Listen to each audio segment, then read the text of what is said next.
ನಮಸ್ಕಾರ ಫ್ರೆಂಡ್ಸ್, ರಕ್ಷಾ ಸಿರಿಮನೆ ಚಾನಲ್ಗೆ ನಿಮಗೆಲ್ರಿಗೂ ಪ್ರೀತಿಯ ಸ್ವಾಗತ.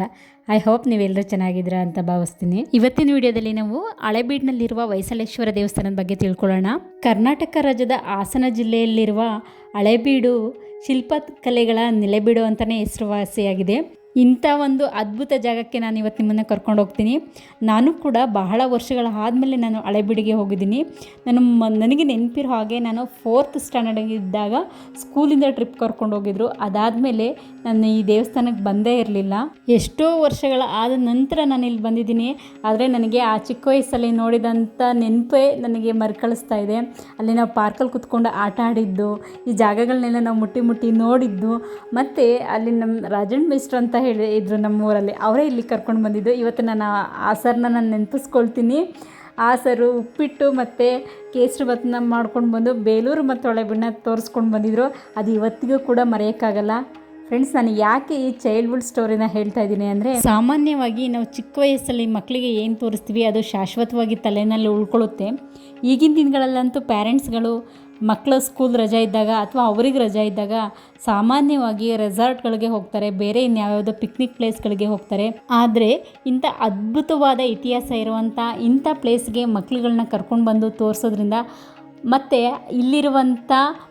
ಇಲ್ಲಿ ಗೈಡೆನ್ಸ್ ಇರ್ತಾರೆ, ಅವರು ಇಲ್ಲಿ ಇತಿಹಾಸವನ್ನೆಲ್ಲ ಹೇಳ್ತಾರೆ ಮಕ್ಕಳುಗಳಿಗೆ. ಈ ಗೊಂಬೆ ಅಂದರೆ ಏನು, ಮತ್ತು ಅಲ್ಲಿ ಕಂಬಗಳಿದೆ, ಮತ್ತು ನಂದಿ ಇದೆ, ಇದನ್ನೆಲ್ಲ ಮಕ್ಕಳುಗಳಿಗೆ ವಿಸ್ತರಿಸಿ ಹೇಳಿದಾಗ ನಮ್ಮ ಇತಿಹಾಸ ಅವ್ರ ತಲೆಗೆ ಹೋಗುತ್ತೆ, ಅವ್ರ ಕೊನೆವರೆಗೂ ಮರೆಯಲ್ಲ. ಹಾಗಾಗಿ ಆದಷ್ಟು ಇಂಥ ಪ್ಲೇಸ್ಗಳನ್ನ ಚಿಕ್ಕ ವಯಸ್ಸಲ್ಲೇ ಮಕ್ಕಳಿಗೆ ತೋರಿಸ್ಲಿಕ್ಕೆ ಪ್ರಯತ್ನ ಮಾಡಿ. ನನಗಂತೂ ಈ ದೇವಸ್ಥಾನ ನೋಡಿ ತುಂಬ ಖುಷಿ ಆಯಿತು. ಬನ್ನಿ, ಇನ್ನು ತಡ ಮಾಡೋದು ಬೇಡ. ಈ ದೇವಸ್ಥಾನದ ಇತಿಹಾಸ ಏನು, ಯಾರು ಕಟ್ಟಿದ್ರು, ಎಲ್ಲವನ್ನು ಕೂಡ ಈ ವಿಡಿಯೋದಲ್ಲಿ ತಿಳ್ಕೊಳ್ಳೋಣ. ಅದಕ್ಕೂ ಮುಂಚೆ ಫ್ರೆಂಡ್ಸ್, ನೀವಿನ್ನೂ ನನ್ನ ಚಾನಲ್ನ ಸಬ್ಸ್ಕ್ರೈಬ್ ಮಾಡದೆ ನೋಡ್ತಿದ್ದೀರಾ, ಪ್ಲೀಸ್ ಚಾನಲ್ನ ಸಬ್ಸ್ಕ್ರೈಬ್ ಮಾಡಿ ನೋಡಿ. ಇದು ಫ್ರೀ ಸಬ್ಸ್ಕ್ರೈಬ್ ಇರುತ್ತೆ, ನಿಮಗೇನು ಚಾರ್ಜ್ ಆಗೋಲ್ಲ. ನೀವು ಸಬ್ಸ್ಕ್ರೈಬ್ ಮಾಡೋದ್ರಿಂದ ನನಗೆ ಹೊಸ ವೀಡಿಯೋಸ್ ಹಾಕಲಿಕ್ಕೆ ಎಂಕರೇಜ್ ಮಾಡ್ದಂಗೆ ಆಗುತ್ತೆ. ಸಬ್ಸ್ಕ್ರೈಬ್ ಮಾಡಿದ್ರಲ್ವಾ? ಬನ್ನಿ ನೀವು ವಿಡಿಯೋನ ಕಂಟಿನ್ಯೂ ಮಾಡೋಣ. ಮತ್ತು ವಿಡಿಯೋ ಇಷ್ಟ ಆದರೆ ಲೈಕ್ ಮಾಡಿ. ನಾವೀಗೇನು ನೋಡ್ತಾ ಇದ್ದೀವಲ್ಲ, ಇದನ್ನು ಹೊಯ್ಸಳೇಶ್ವರ ದೇವಸ್ಥಾನ ಅಂತಲೇ ಹೇಳ್ತಾರೆ. ಇದನ್ನು ಸರಳವಾಗಿ ಹಳೇಬೀಡು ದೇವಸ್ಥಾನ ಅಂತ ಕೂಡ ಕರೀತಾರೆ.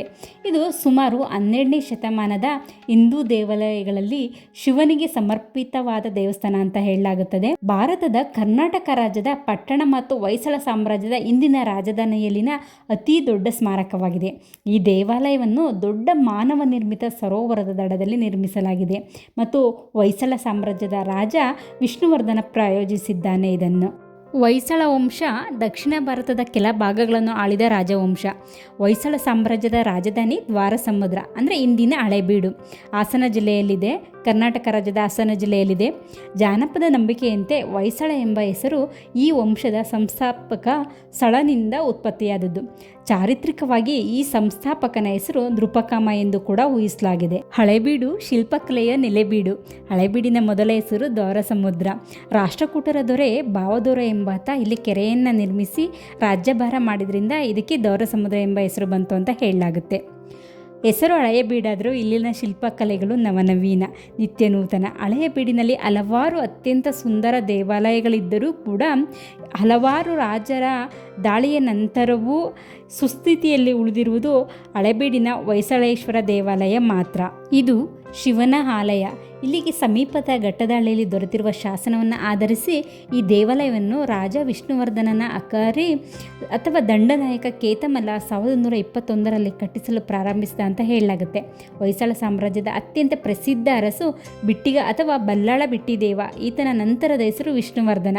ವಿಷ್ಣುವರ್ಧನನ ಆಡಳಿತದ ಕಾಲದಲ್ಲಿ ಹೊಯ್ಸಳ ಸಾಮ್ರಾಜ್ಯ ಇಂದಿನ ಕರ್ನಾಟಕ ರಾಜ್ಯದ ಬಲಿಷ್ಠ ಸಾಮ್ರಾಜ್ಯವಾದುದಲ್ಲದೆ ಪಕ್ಕದ ರಾಜ್ಯಗಳಿಗೂ ಕೂಡ ವಿಸ್ತರಿಸಲಾಗಿತ್ತು ಅಂತ ಹೇಳಲಾಗುತ್ತೆ. ವಿಷ್ಣುವರ್ಧನ ಕಾಲದಲ್ಲಿ ಕಲೆ ಮತ್ತು ಶಿಲ್ಪಕಲೆಗೆ ಬಹಳ ಪ್ರೋತ್ಸಾಹ ನೀಡಲಾಯಿತು. ಈತನ ರಾಣಿ ಶಾಂತಲೆ ಪ್ರಸಿದ್ಧ ಭರತನಾಟ್ಯ ನರ್ತಕಿ ಮತ್ತು ಶಿಲ್ಪಕಲೆಯಲ್ಲಿ ಆಸಕ್ತಿ ಇದ್ದವಳು. ಈ ಕಾಲದಲ್ಲಿ ಹೊಯ್ಸಳರ ಶಿಲ್ಪಕಲೆ ಅತ್ಯುನ್ನತ ಮಟ್ಟಕ್ಕೆ ಏರಲಾಯಿತು. ಹಳೇಬೀಡಿನ ಹೊಯ್ಸಳೇಶ್ವರ ದೇವಾಲಯದ ನಿರ್ಮಾಣ ಕಾರ್ಯವು ಸುಲಲಿತವಾಗಿ ಸಾಗಿದ್ದು ವಿಷ್ಣುವರ್ಧನನ ಅಂತ್ಯಕಾಲದಲ್ಲಿ. ಆತನ ಮಗನಾದ ನರಸಿಂಹ ಬಲ್ಲಾಳನ ಆಸಕ್ತಿಯಿಂದಾಗಿ ಮಹೋನ್ನತ ಕಲೆಯ ನೆಲವೀಡೊಂದು ರೂಪುಗೊಂಡಿತು. ದೇವಾಲಯದ ಮೂಲ ಸ್ವರೂಪವನ್ನು ಕಟ್ಟಲು ಸುಮಾರು 40 ವರ್ಷಗಳು ಬೇಕಾಗುತ್ತದೆ ಮತ್ತು ದೇವಾಲಯದ ಶಿಲ್ಪಕಲಾ ಕೆತ್ತನೆಯ ಕುಸುರಿ ಕೆಲಸವನ್ನು ಮುಗಿಸಲು ಸುಮಾರು 120 ವರ್ಷಗಳು ಬೇಕಾದವು. ಅಂದರೆ 4 ತಲೆಮಾರುಗಳು ಬೇಕಾದವು. ವಿಷ್ಣುವರ್ಧನನ ಅಂತ್ಯಕಾಲದಲ್ಲಿ ಆರಂಭವಾಗುವ ದೇವಾಲಯದ ದೇವಾಲಯದ ನಿರ್ಮಾಣ ಕಾರ್ಯವು ಹೊಯ್ಸಳರ ಕಡೆಯ ಅರಸ ವಿಶ್ವನಾಥ ಬಲ್ಲಾಳನ ಕಾಲದವರೆಗೂ ಮುಂದುವರಿಯುತ್ತೆಂದು ಶಾಸನಗಳಲ್ಲಿ ತಿಳಿದುಬರುತ್ತದೆ. ಈ ದೇವಾಲಯದ ನಿರ್ಮಾಣಕ್ಕೆ ಬಳಪದ ಕಲ್ಲನ್ನು ಬಳಸಲಾಗಿದೆ. ಇದನ್ನು ಸೋಪರ್ ಸ್ಟೋನ್ ಅಥವಾ ಸ್ಟಿಯೋಟೈಟ್ ಎಂದು ಕರೆಯಲಾಗುತ್ತದೆ. ಈ ಕಲ್ಲು ಬಹುವಾಗಿ ದೊರೆಯುವುದು ಭೂಮಿಯ ಒಳಭಾಗದ ಮೇಲ್ಪದರದಲ್ಲಿ. ಇದು ಪುಡಿ ಮತ್ತು ಉಂಡೆಯಂಥ ರಚನೆಯನ್ನು ಹೊಂದಿರುತ್ತದೆ. ಹೊರತೆಗೆದು ವಾತಾವರಣಕ್ಕೆ ಹೊಂದಿಕೊಳ್ಳಲು ಬಿಟ್ಟಾಗ ಕ್ರಮೇಣ ಗಟ್ಟಿಯಾಗುತ್ತದೆ. ಈ ಕಲ್ಲಿನ ಈ ವಿಶೇಷ ಗುಣದಿಂದಲೇ ಹೊಯ್ಸಳರ ದೇವಾಲಯಗಳಲ್ಲಿ ಸೂಕ್ಷ್ಮ ಕುಸರಿ ಕೆತ್ತನೆಗಳನ್ನು ನಾವು ಕಾಣಲು ಸಾಧ್ಯ ಆಗುತ್ತೆ. ಹೊಯ್ಸಳರ ರಾಜವಂಶದ ಬಗೆಗೆ ಜನರಲ್ಲಿದ್ದ ಗೌರವ ಭಾವನೆಗಳೇ ಈ ದೇವಾಲಯದ ನಿರ್ಮಾಣಕ್ಕೆ ಕಾರಣ ಅಂತ ಹೇಳಲಾಗುತ್ತೆ. ಹೊಯ್ಸಳ ವಂಶದ ಹೆಸರು ಅಜರಾಮರವಾಗಿ ಉಳಿಯಬೇಕೆಂಬ ಕಾರಣದಿಂದ ಒಂದು ದೊಡ್ಡ ದೇವಾಲಯವನ್ನು ನಿರ್ಮಿಸಿ ಮೂಲ ಶಿವನ ಮೂರ್ತಿಗೆ ಹೊಯ್ಸಳ ವಂಶದ ಹೆಸರನ್ನು ಇಡಲಾಗಿದೆ. ಹೊಯ್ಸಳರ ಪ್ರಭುವೇ ಹೊಯ್ಸಳೇಶ್ವರ.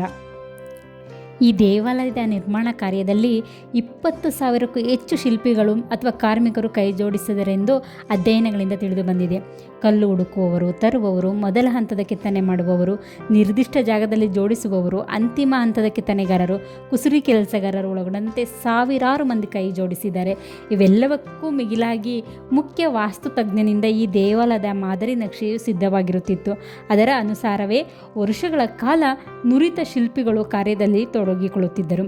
ಕೆಲವು ವಿಗ್ರಹಗಳನ್ನು ಪೂರ್ಣ ಕೆತ್ತಿ ಜೋಡಿಸುತ್ತಿದ್ದರೆ ಇನ್ನು ಕೆಲವನ್ನು ಜೋಡಿಸಿದ ನಂತರ ಕೆತ್ತಲಾಗುತ್ತಿತ್ತು.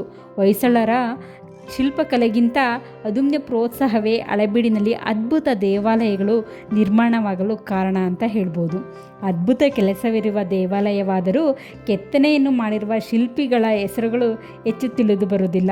ಒಂದೆರಡು ಶಾಸನಗಳಲ್ಲಿ ನಾಗೋಜಾಚಾರ್ಯನೆಂಬುವನು ಈ ದೇವಾಲಯಗಳ ಮುಖ್ಯ ವಾಸ್ತುಶಿಲ್ಪಿ ಎಂದು ತಿಳಿದು ಬಂದರೂ ನಿರ್ಮಾಣ ಕಾರ್ಯವು ಒಬ್ಬನಿಂದ ಸಾಧ್ಯವಾಗದಿರದ ಕಾರಣ ಈತನೊಬ್ಬನೇ ಶಿಲ್ಪಿ ಎಂದು ಕರೆಯಲು ಸಾಧ್ಯವಾಗುವುದಿಲ್ಲ. ದಂತಕಥೆಗಳ ಪ್ರಕಾರ ಜಕಣಾಚಾರ್ಯ ಮತ್ತು ಡಕಣಾಚಾರ್ಯ ಎಂಬುವರು ಇದ್ದರೆಂದು ತಿಳಿದು ಬರುತ್ತದೆ. ಇದಕ್ಕೆ ಯಾವುದೇ ಪುರಾವೆಗಳು ದೊರೆತಿಲ್ಲ. ದಕ್ಷಿಣದಿಂದ ಬಂದಂತಹ ಆಚಾರ್ಯರು ದಕ್ಷಿಣಾಚಾರ್ಯರಾಗಿ ನಂತರ ಡಕಣಾಚಾರ್ಯ ಎಂಬ ರೂಪ ತಳೆದಿರಬಹುದೆಂಬ ಊಹೆಯೂ ಇದೆ. ಕೆಲವು ಶಿಲ್ಪಗಳ ಮೇಲ್ಭಾಗದಲ್ಲಿ ಮತ್ತು ಕೆಳಗಡೆ ಶಿಲ್ಪಿಗಳ ಹೆಸರುಗಳು ಕಂಡುಬರುತ್ತವೆ. ಮಾಬ, ಮಾರಿಬಲಕ್ಕಿ, ಬೋಚಣ, ಮುಲ್ಲೋಜ, ದಾಸೋಜ, ಚವಣ ಹಾಗೂ ಕಾಳಿದಾಸಿ ಎಂಬ ಹೆಸರುಗಳು ಕಂಡುಬಂದಿವೆ. ಇವರಲ್ಲಿ ಕಾಳಿದಾಸಿಯು ಶಿಲ್ಪಗಾರ್ತಿ ಎನ್ನುವುದು ವಿಶೇಷ ವಿಷಯ. ಹೆಂಗಸರು ಶಿಲ್ಪಕಲೆಯಲ್ಲಿ ಪ್ರವೀಣರಾಗಿದ್ದರು ಮತ್ತು ಅವರಿಗೆ ಉತ್ತಮ ಪ್ರೋತ್ಸಾಹ ಇತ್ತೆಂದು ತಿಳಿದು ಬರುತ್ತದೆ. ಈ ದೇವಸ್ಥಾನದ ಮುಖ್ಯ ದ್ವಾರವೊಂದರ ಮೇಲೆ ಇಂದಿಗೂ ಕಾಳಿದಾಸಿಯ ದೇಗ ಮುಖತೋರಣ ಎನ್ನುವ ವಾಕ್ಯವನ್ನು ನಾವು ಕಾಣಬಹುದು. ಹೊಯ್ಸಳ ಶಿಲ್ಪಕಲೆ ದ್ರಾವಿಡ ಶೈಲಿ ಮತ್ತು ಆರ್ಯ ಶೈಲಿಗಳೆರಡರ ಗುಣವನ್ನು ಹೊಂದಿದೆ. ಈ ಶೈಲಿಯಲ್ಲಿ ವೇಸರ ಅಥವಾ ಹೊಯ್ಸಳ ಶೈಲಿ ಎಂದು ಕರೆಯಲಾಗುತ್ತದೆ. ಹೊಯ್ಸಳರ ಎಲ್ಲ ದೇವಾಲಯಗಳು ನಕ್ಷತ್ರಾಕಾರದ ಜಗತ್ತನ್ನು ಒಳಗೊಂಡಿವೆ. ದೇವಾಲಯದ ಪೂರ್ವ ಭಾಗದಲ್ಲಿ ಉತ್ತಮ ಗಾಳಿ ಬೆಳಕು ದೊರೆಯಲು ಬೆಳಕಿಂಡಿಗಳು ಮತ್ತು ಅಲ್ಲಲ್ಲಿ ಕಂಬಗಳನ್ನು ಜೋಡಿಸಿ ಕಿಟಕಿಗಳನ್ನು ಮಾಡಲಾಗಿದೆ. ಪಶ್ಚಿಮ ಭಾಗವು ಪೂರ್ಣವಾಗಿ ಕಲಾಕೃತಿಗಳಿಂದ ತುಂಬಿರುತ್ತದೆ. ಪ್ರದಕ್ಷಿಣೆಯ ಪಥದಲ್ಲಿ ದೇವಾಲಯವನ್ನು ನೋಡಿಕೊಂಡು ಹೊರಟಾಗ ಅರಿವಿನ ಭಂಡಾರವೇ ದೊರೆಯುವುದರಲ್ಲಿ ಯಾವುದೇ ಸಂಶಯವಿಲ್ಲ. ಇವರ ದೇವಾಲಯಗಳು ಮುಖ್ಯವಾಗಿ 4 ಭಾಗಗಳನ್ನು ಒಳಗೊಂಡಿರುತ್ತವೆ.